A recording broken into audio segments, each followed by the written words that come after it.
Today on Locked On Red Wings, Emmitt Finnie and the rest of the Red Wings prospects roll to a 3-2 victory to give Detroit their first victory in the preseason.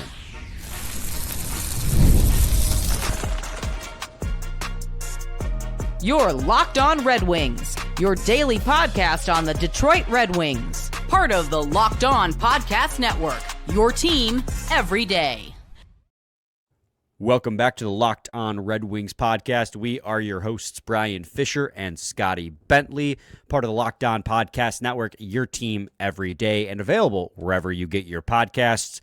We got a 3-2 Red Wings victory to talk to you guys about today, a game that honestly was not nearly as close as the score would indicate. We'll describe to you why. Vibes are high in Detroit if you're a hockey fan or a football fan. Those two things exclusively. Segment 1, we will talk about our difference makers, the key storylines, the key players in this game that we thought resulted in this final score. Segment 2, we'll talk about other notable performers from this game, just standout players that we want to give mention to, a lot of prospects. Segment 3, we'll just do stuff, things we want to talk about and clean up by the end of the show. But before we get to any of that, got to let you guys know, today's episode is brought to you by FanDuel. Download the FanDuel app right now by visiting FanDuel.com and win $300 in bonus bets if your first $5 bet wins. All right, Scotty, it's nice to do a game recap in the fashion of last season again, because it's been a long offseason. And I mean, like, natural stat trick, they tracked this game and everything. So I mean, like, we're back. Like, actually, I mean, we're back in our like our loading bar, right? But we're back in the fact that I have full expected goals for percentage and everything to break down of this preseason game between two NHL teams' B squads. But Scotty, why don't you lead us off with who you have as the Detroit Red Wings, or I guess it doesn't have to be a Detroit Red Wings centric, but just the difference maker in this hockey game. Yeah, I mean, full disclosure, Brian was nice and restarted the show when I called Emmitt Finnie Adam Finnie again. So this is the second time we've had this conversation right now. I mean, I feel like there's kind of two clear-cut difference makers here, maybe three, but I feel like there's probably two clear-cut guys. I feel like, for starters, when Finnie got even selected to play in this game, it was kind of news because there's a couple of beat writers. Boltman obviously is the one that we always see because he's, friend of the program and all, but had pointed out that a lot of, before the game started, when the rosters were being picked, that the coaching staff was like, if NHL roster kind of, you're not going to play, the rest are going to kind of play. And so having Finnie play in this game was somewhat noteworthy because he literally was on the top line in training camp, but gets a goal late, obviously a very notable one. And I think I just kind of want any excuse to talk about Emmitt Finnie. Two things. One, you didn't have to tell on yourself. So I don't know whether to be... I didn't have to. I'm already miserable right now, okay? I don't like nothing. Why? What happened? This is... Emmitt Finnie was great and deserves a lot of credit and praise. And two, it's bold of you to assume I did that because I was being nice and not that I just was being lazy and didn't want to have to edit it out. Okay, restarting 3 minutes in is just easier than having to go through and edit out every time you said Adam rather than Emmitt. That part is fair. I think we've come to the conclusion you're likely confusing him or merging his name with Adam Fantilli as a Michigan fan. So that is your take, and that, like, I did watch that Michigan team a lot, and so I would, I'll take that if that's a bone that is being thrown. I'll take it, but that might be giving me too much credit as well. I'm not sure where this Adam thing is coming from, but Emmitt Finnie was great in this hockey game. Yes, Emmitt Finnie was phenomenal. As you pointed out, he did score the game-winning goal on the rebound from a Michael Brandsegg-Nygard shot. But I want to point out, too, that entire play does not start unless Emmitt Finnie wins the puck battle, strips the puck off of Connor Bedard along the boards to win possession in the offensive zone when the Blackhawks were looking to break out. He wins that possession. He drives it around into the corner. He was able to ring it around the boards over to, I believe, I should double check here, Ian Mitchell, who had a great game in his own right, who fired the pass over to MBN, shot, rebound, Emmitt Finnie finishes it. So while Emmitt Finnie's goal in and of itself was kind of just like in the right place at the right time to bear the rebound, he himself is the reason that rebound got to him because he was able to strip possession from one of the most highly touted young players in the league. A seventh-round pick stripped the puck off a number 1 overall pick that was touted as a generational talent in, the same draft? I think they're from the same draft, 2023. Mm-hmm. So Emmitt Finne's, oh my gosh, now I'm messing it up.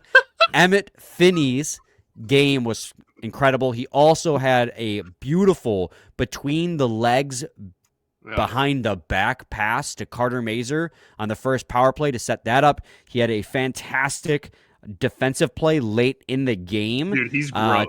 To break up it looked like a 2-on-1 developing for Chicago. All game long, Emmitt Finnie was all over the place. He fed Ian Mitchell for an incredible shot. Opportunity right out in front. Soderblom made an incredible save. Arvid Soderblom, the goaltender for Chicago. I mean, up and down my notes here, I just have Emmitt Finnie this, Emmitt Finnie that. And like sometimes you ask yourself, am I paying extra attention to Finnie because of the fact that, he's been making waves with the media through training camp?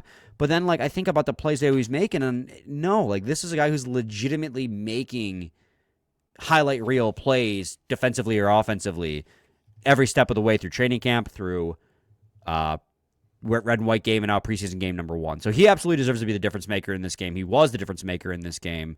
I think the other difference maker, Scotty, is a guy I just mentioned, is actually Arvid Soderblom. Obviously, we're locked down Red Wings, but the Detroit Red Wings, Scotty, had 46 shots on net, something insane like that.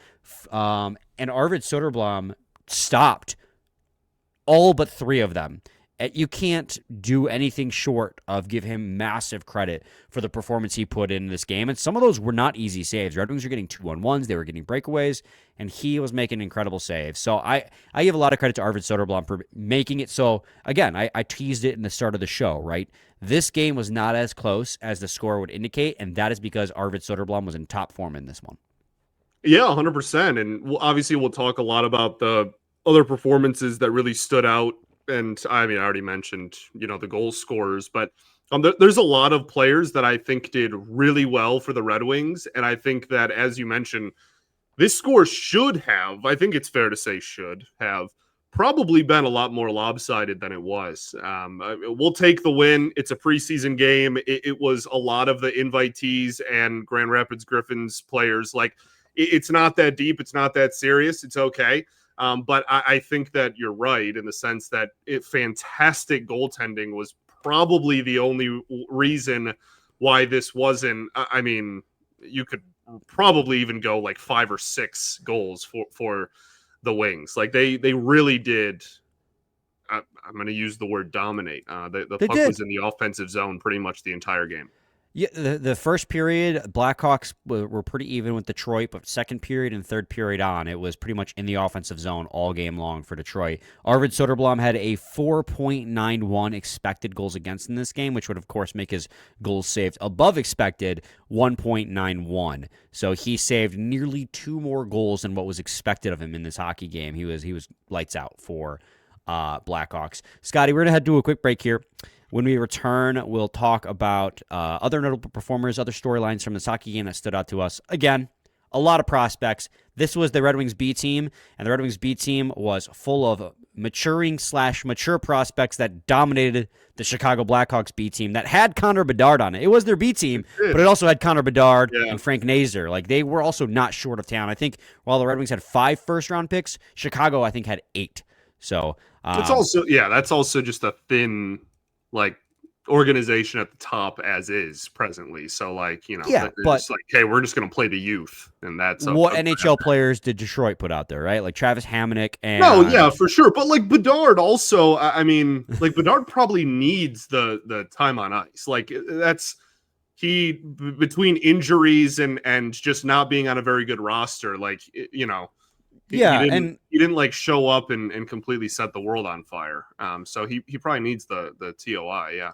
well, and to add to that too, like, what does Connor Bedard get out of this by going full tilt in preseason game number 1? Oh, Like, yeah. No, right. Obviously the goal, the number one goal for the Blackhawks should be to get through the preseason with Bedard healthy. Right. That is, you got to give him his reps, you got to get him his time on ice, but like the number one priority should absolutely be to make sure he's healthy. Yeah.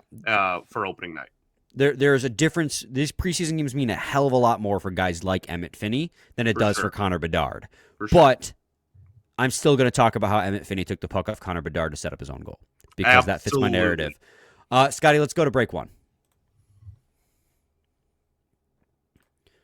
The NFL season is here, and FanDuel is making sure you're ready for kickoff with a can't-miss offer. Right now, new customers can bet just $5, and if your first bet wins, you'll get $300 in bonus bets to use across the app. You're going to love using FanDuel because it fits however you like to bet. Player props, building a same-game parlay, or even betting the Cleveland Guardians to clinch the AL Central like I did as an emotional hedge a week ago. It makes every game more exciting, whether you're watching your team or just keeping an eye on your fantasy lineup. It's quick, easy, and the best way to add a little bit more energy to your Sundays. So, are you ready to play? Download the FanDuel app now by visiting FanDuel.com to get started. That's FanDuel.com to place your first $5 bet.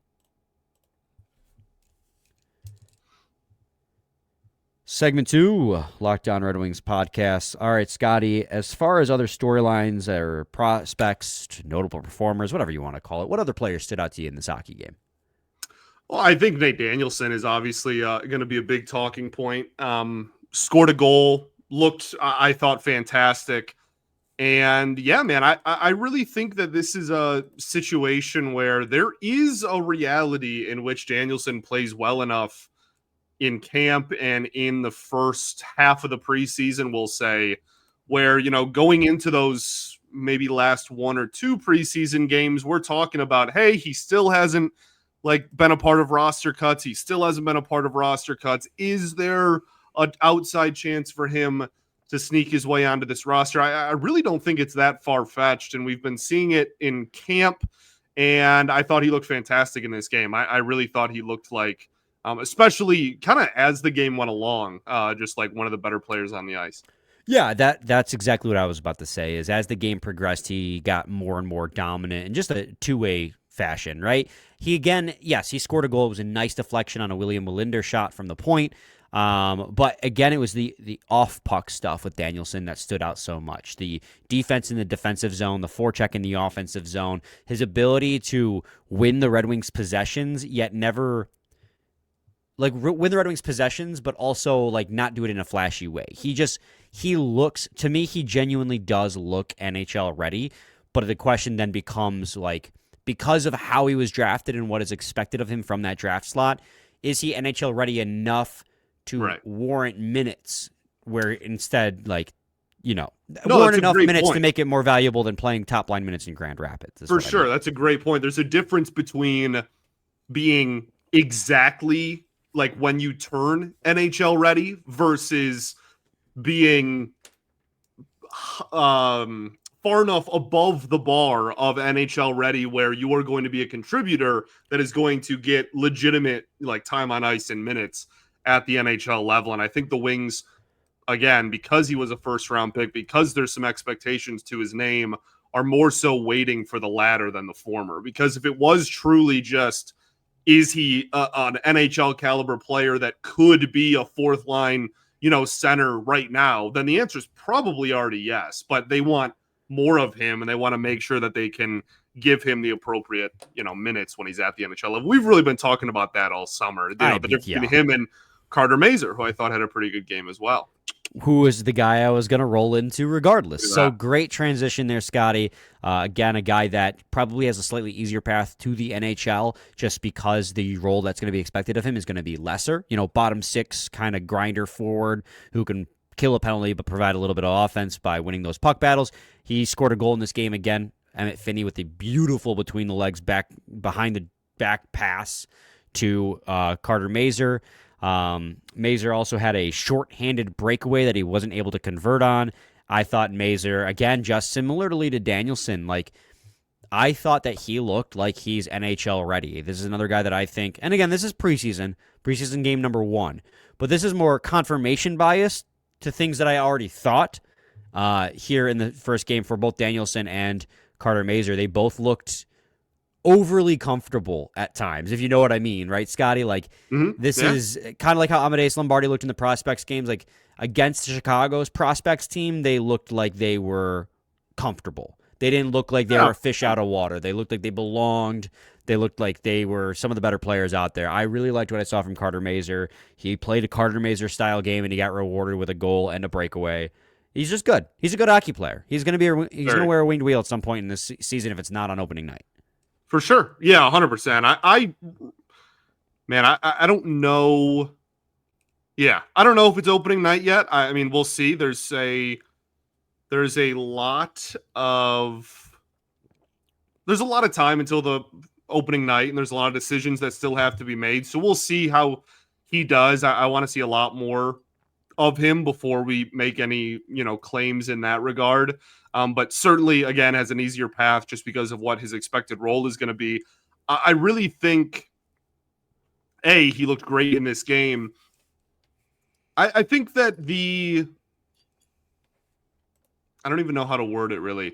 I guess really it's just that I agree with you that, even if he's not up on opening night, he'll be up at some point. I think he's another guy that when you're talking about, NHL ready versus where the Wings want him to be, those two checkpoints may be just a lot closer together than someone like Danielson, right? The Wings want Danielson to be this high-end player that hopefully is a fixture in the middle of the lineup for a while, whereas Mazur, he might be able to be on the Red Wings roster as soon as he is NHL ready, because they wanted him to contribute in a bottom 6 role. So, I thought he was great. He just plays such a fun, high energy. Yeah, like a Bertuzzi, style of hockey. But a better skater. Say what? But a better skater. Well, yeah, I would hope. I think, and hopefully less injury. Well, but not up to a great start with that. Yeah, I think that is just something that we are hoping again to see sooner rather than later. Because if he can be a difference maker in that third or fourth line, then that obviously changes and improves the depth a lot. Scotty, this was the first time we've seen Carter Bear in a preseason game with the Detroit Red Wings, wearing 41, repping the Luke Glendening number, who, by the way, has a PTO. Is it with New Jersey? He has a PTO with still floating around out there, Luke Glendening. But Carter Bear, we got to see him in preseason game number 1 here. I thought he looked very impressive for being essentially his first professional hockey game. Granted, again, preseason games, so you're playing against the Chicago Blackhawks B team. But, I mean, this is the first time playing opponents who wear a different sweater, right? The red and white game, obviously, he's playing against temporary teammates at the very least. And Carter Bear led the Detroit Red Wings forwards in ice time in this hockey game. They gave him 20 minutes and 58 seconds of ice time, which is first amongst forwards, and I believe second in total ice time only to Axel Sandin-Pellikka, who had 22:36 in ice time. So Carter Bear was really aggressive in the corners, really aggressive along the boards. He got himself rewarded with a couple of opportunities. If I recall correctly, he made a great defensive play in the first period. I'm just reading off my notes at this point. He set up Shai Buyum for a beautiful opportunity in the second period. For a guy who had never played this level of hockey before, and again, preseason game number 1 against Chicago's B team, but this is probably the highest level he's played at this point, I really liked what I saw from Carter Bear. I don't expect him to play in the NHL this season, and probably not next season, but for him to look this mature this early is a incredibly positive sign, especially coming off of an injury like the one he had. For sure, and I think that is... I feel like I say "I think" to start off every single sentence when you ask me a question. Mine was more of a statement there than a question. Okay. Every time you speak to me, I feel like I say that wasn't the point of the comment. Anyway, I I agree with you.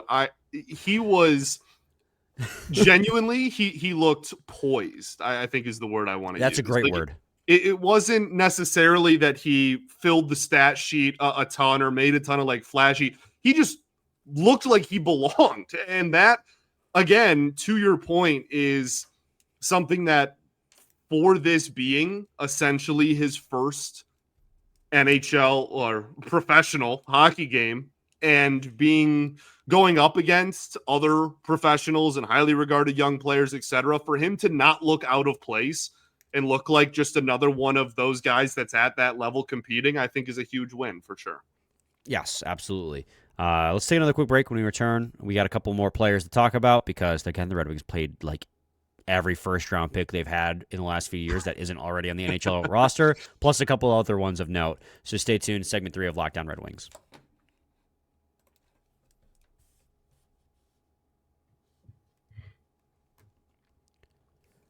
Segment 3, Locked On Red Wings podcast. Scotty, of the first-round picks, we still got ASP, MBN, and Sebastian Cossa to talk about. Who do you want to touch on next? I want to talk ASP. I thought when we talk about people that I don't want to go like too harsh in the other direction, but I thought the game looked a little bit fast to him. He made a couple of really nice passes. He made a couple of really nice outlets. I'm not saying he looks terrible. I just think that especially on the defensive side of the ice, there was a lot that still, there's just a lot of room to grow still. Which we knew. We talked about that last week. Again, I don't think he looked bad. I think you can see the clear upside there, and I think that you can see why he is potentially such a threat offensively. I just also think you saw why he still has a ways to go. I thought he got kind of, I guess the word is like overwhelmed a few times in this game defensively.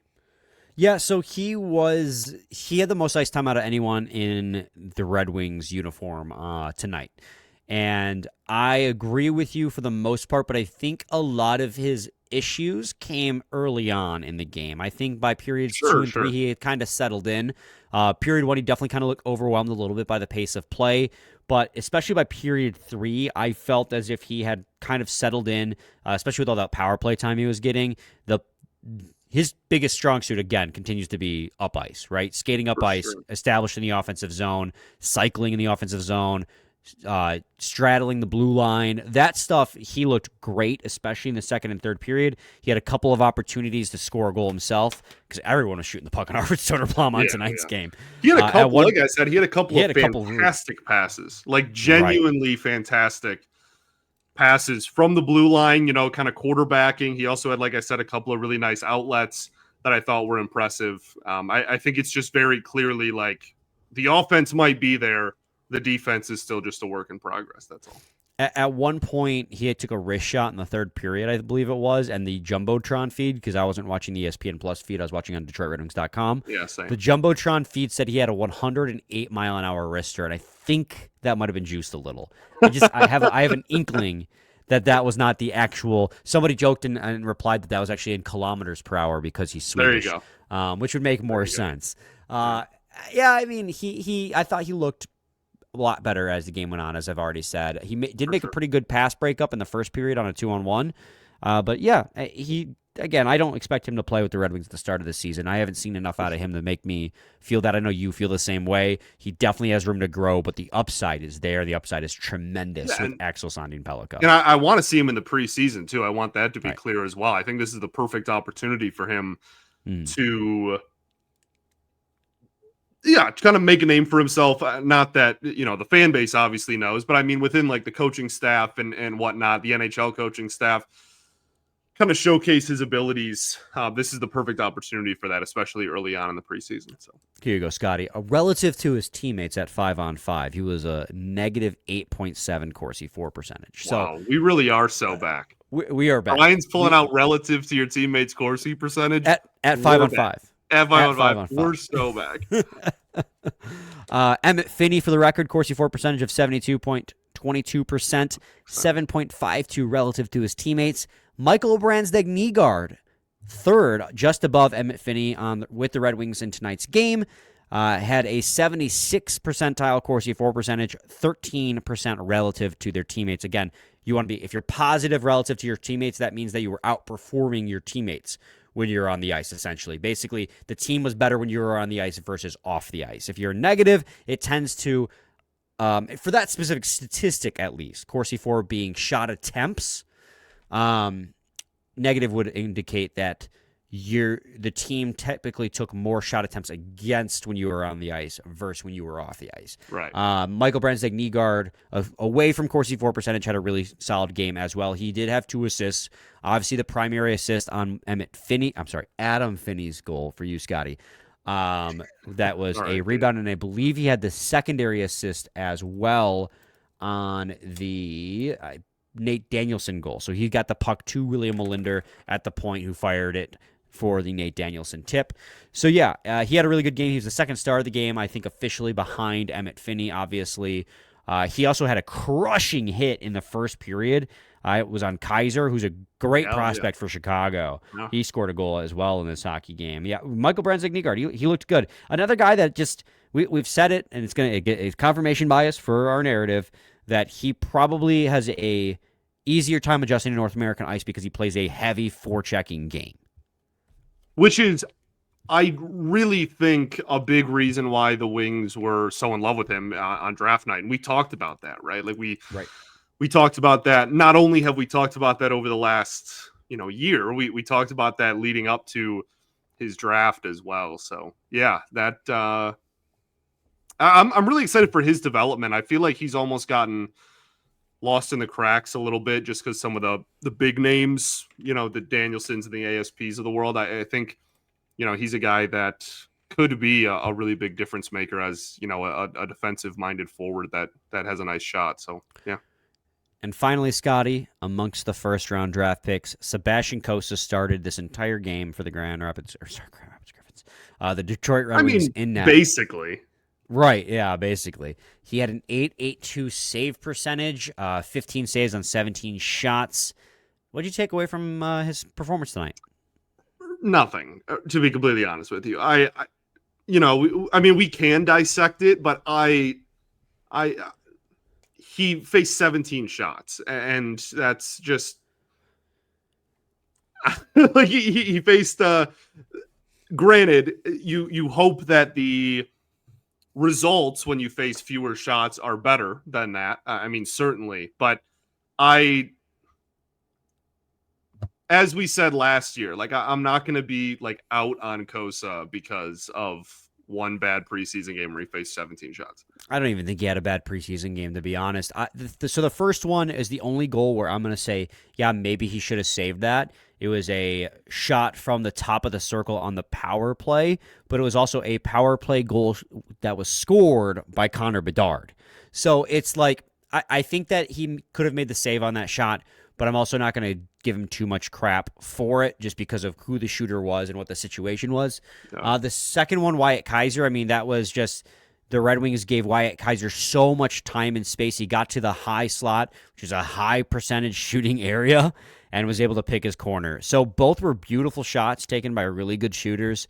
I think what we saw out of Sebastian Cossa was the bare minimum what I would expect out of Sebastian Cossa in a preseason game. I wasn't blown away. I also didn't think he had a terrible game. I thought it was, given the fact that he faced 17 shots, that performance is the bare minimum of what he should have done. It wasn't a lot of high danger either. Again, I think it's very hard to take a whole lot out of the performance, really, all things. Yeah, I agree. Real quick, William Molinder, Shai Buyam. I like Ian Mitchell. All three of those defenders, I just want to give a shout out. I thought all of them played really well. Great, man. Buyam did look great. We could have talked a solid 3 or 4 minutes about Shai Buyam. I thought he looked really good. So Shai Buyam actually led the team in Corsi for percentage when he was on the ice at 5-on-5. When he was on the ice at 5-on-5, the Red Wings had 15 shot attempts for and only 4 shot attempts against for 79% Corsi for percentage. That'll do it. An expected goals for percentage at 5-on-5, Scotty, of 86.4%. Ian Mitchell just behind him Well, actually, Ian Mitchell had a better one at 86.87, but was second in Corsi for percentage. So that defensive pairing. Ian Mitchell, obviously a much more, experienced hockey player. He's played in the NHL. He's played with the Chicago Blackhawks and the Boston Bruins. So he was one of the guys the Red Wings picked up to kind of play with the Grand Rapids Griffins as a veteran leader type. He played great in this game. Break glass in case of emergency call-up type as well. But, I liked all three of their games. I just wanted to give them, kind of bunch them together and give them all a shout-out. Word. Any final thoughts? Anyone we didn't mention you want to give a shout-out to? I don't think so, man. We ball. We do ball. We'll be back with a new episode tomorrow where you get to preview another preseason game. 8 games in 12 days, man. We're going to be constantly flowing with content. So stay tuned for that. Same time, same place. To your team every day. Every day.